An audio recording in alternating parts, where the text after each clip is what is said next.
আৰু ৰাজনীতি কৰি পেলাই মোৰ সমষ্টিৰ যিটো ডায়ালিসিস ইউনিট সাব ডিভিজনেল হস্পিটেলৰ হেতু এতিয়া হুহুকা পিছলা কৰি আছে খুলিবলৈ যোৱা জানুৱাৰী মাহত ৰাজনীতি কৰি পেলাই পবিত্ৰ মাৰ্ঘেৰিটা কেন্দ্ৰীয় মন্ত্ৰীক হেতু খোলাৰ কথা কৈছিল মই যেতিয়া স্থানীয় বিধায়ক হিচাপে ময়ো থাকিম বুলি ক'লো তেতিয়া তেওঁলোকে পিছ হুহুকি গ'ল তাৰ পিছত এতিয়া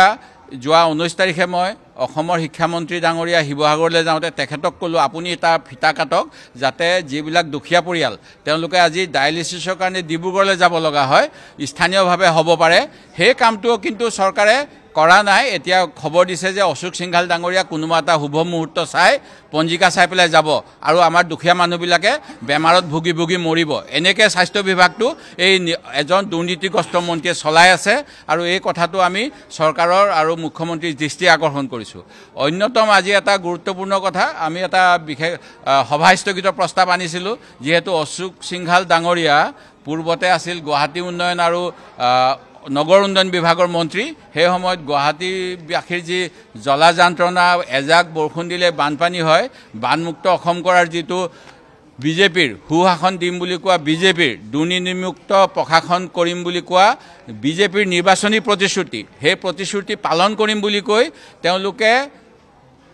প্ৰায় 15 কোটি টকাৰ দুৰ্নীতি কৰিছে 10খন সুপাৰ চাকাৰ ক্ৰয়ৰ নামত এই সুপাৰ চাকাৰসমূহ গুৱাহাটী মিউনিচিপালিটি কৰ্পোৰেচনে যিমান দামত ক্ৰয় কৰিছে ব্যক্তিগতভাৱে যি তথ্য প্ৰতিদিন আৰু অন্যান্য বাতৰি কাকতত ওলাইছে তাৰ পৰা দেখা গৈছে যে গুৱাহাটী মিউনিচিপালিটি কৰ্পোৰেচনে 10খন সুপাৰ চাকাৰ কিনিছে 25 কোটি 73 লাখ টকাত আৰু ব্যক্তিগতভাৱে কিনিবলৈ গ'লে এখন সুপাৰ চাকাৰ টিপিএছ কোম্পানীয়ে প্ৰায় 1 কোটি 1.5 কোটি টকা দিয়ে ইয়াৰ অৰ্থ হ'ল যে এই গোটেইখিনিৰ কাৰণে প্ৰায় এখন সুপাৰ চাকাৰত 1 কোটি 30 লাখতকৈ অধিক কমিছন অশোক সিংঘালৰ দিনত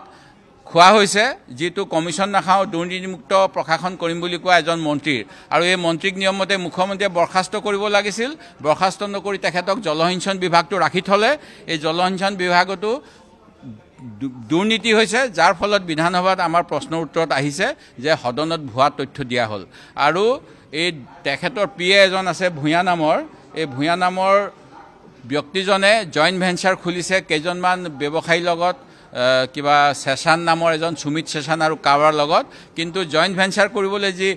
কোম্পানী ফাৰ্ম ৰেজিষ্ট্ৰেশ্যনৰ পুলিচ ভেৰিফিকেশ্যন বাধ্যতামূলক বিশ্বনাথ চাৰিআলি অথবা গুৱাহাটীত বাসস্থান থকা ভূঞা নামৰ ব্যক্তিজনৰ ফাৰ্মখনক পুলিচ ভেৰিফিকেশ্যন দিছে নলবাৰীৰ এছপিয়ে আৰু এনেকৈ এটা দুৰ্নীতি কৰিছে প্ৰথমে সেই দুৰ্নীতি কৰি ৰেজিষ্ট্ৰেশ্যন কৰিছে ৰেজিষ্ট্ৰেশ্যন কৰাৰ পিছত তেওঁ অশোক সিংঘালৰ পিএ বুলি কোৱা শুনিছোঁ আমি আৰু এটা ৰাষ্ট্ৰীয় দলৰো তেওঁ সদস্য যিটো দল এটা সময়ত ভাৰত চৰকাৰে বেন কৰিছিল দুবাৰকৈ সেই দলৰ সদস্যজনৰ ফাৰ্মখনে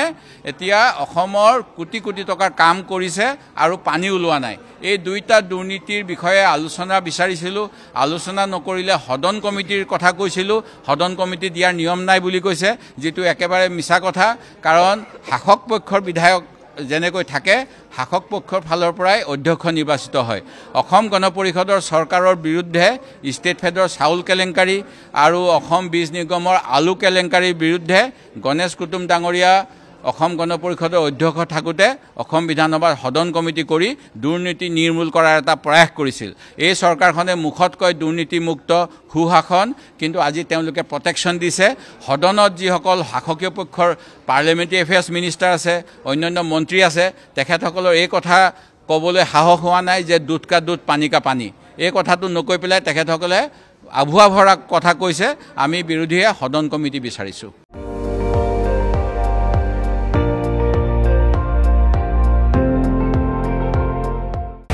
আপুনি চাই আছে ND24 সৰ্বশ্ৰেষ্ঠ নহয় সৰ্বোত্তমৰ দৌৰ